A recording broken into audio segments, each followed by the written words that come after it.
بعض لوگ اپنے والدین کو گالیاں دیتے ہیں، اپنے والدین کو تکلیف دیتے ہیں، ان کو درد پہنچاتے ہیں۔ یاد رکھیں، والدین کی نافرمانی یہ اتنی بڑی بدقسمتی ہے۔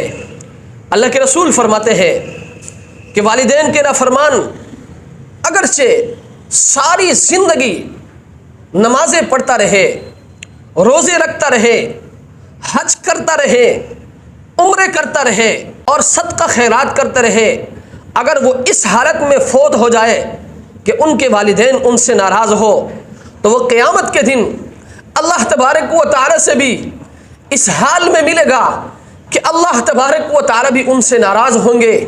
میرے بھائیوں، میرے دوستو، جس شخص سے اللہ کی ذات ناراض ہوں گے اس کا کیا بنے گا؟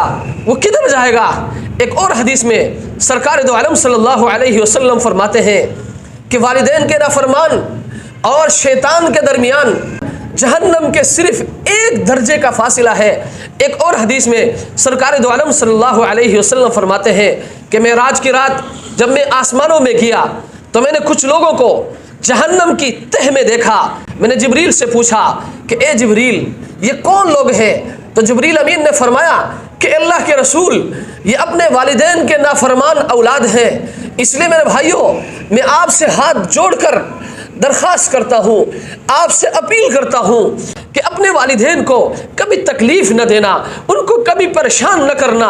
اللہ کی قسم، آپ کی وجہ سے اگر وہ تکلیف میں آ گئے، آپ کی وجہ سے اگر وہ دکھ میں آ گئے، تو اللہ کی قسم دنیا اور آخرت کی تباہیاں، دنیا اور آخرت کی ناکامیاں تمہارے مقدر بنیں گے۔